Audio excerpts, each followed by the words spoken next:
What's the message to Putin, to China? And even more importantly, what message does it send to Denmark?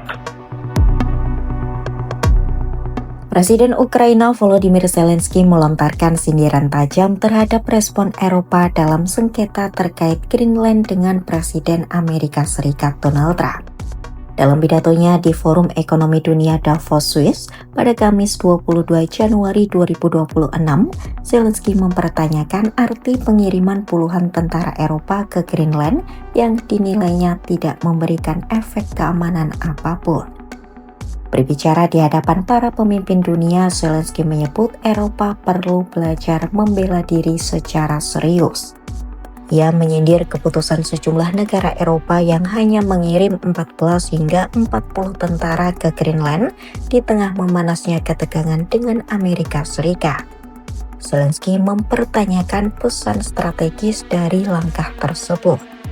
Menurutnya, pengiriman pasukan dalam jumlah kecil tidak mampu melindungi apapun dan beresiko membuat Eropa tidak dianggap serius dalam urusan keamanan.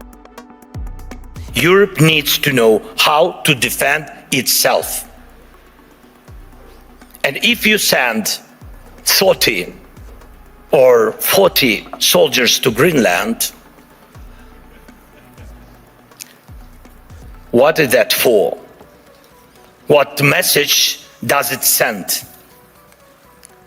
What's the message to Putin, to China?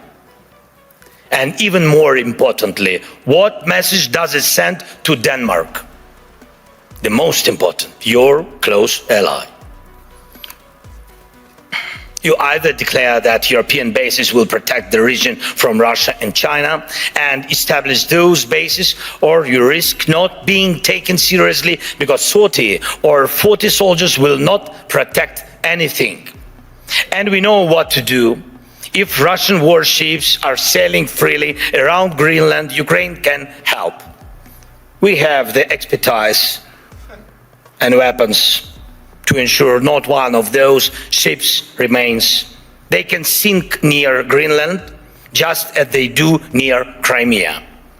No problem, we have the tools and we have people. For us, the sea is not the first line of defense, so we can take actions and we know how to fight there if we were asked and if Ukraine were in NATO. But we are not. Dalam kesempatan yang sama, Zelensky juga menyinggung rapuhnya kepercayaan di dalam NATO. Ia menilai banyak pemimpin Eropa kini diliputi keraguan terhadap komitmen Amerika Serikat, sehingga sebagian negara memilih mendekati Trump, sementara yang lain masih menunggu. Krisis Greenland muncul setelah Trump secara terbuka menyatakan keinginan AS untuk mengambil alih wilayah tersebut dari Denmark dengan alasan keamanan. Ancaman tarif terhadap sejumlah negara Eropa sempat mengemuka sebelum akhirnya ditangguhkan setelah Trump dan NATO mencapai kerangka kesepakatan baru. Sekretaris Jenderal NATO Mark Rutte menegaskan penyelesaian sengketa Greenland hanya bisa dicapai melalui diplomasi yang matang. Rutte menyebut dirinya terlibat aktif dalam pembahasan di balik layar, namun menolak membeberkan rinciannya ke publik. Ia juga menekankan pentingnya keamanan kawasan Arktik, seraya menyebut bahwa NATO dan Amerika Serikat memiliki kepentingan strategis untuk mencegah Rusia dan China memperluas pengaruhnya di wilayah tersebut.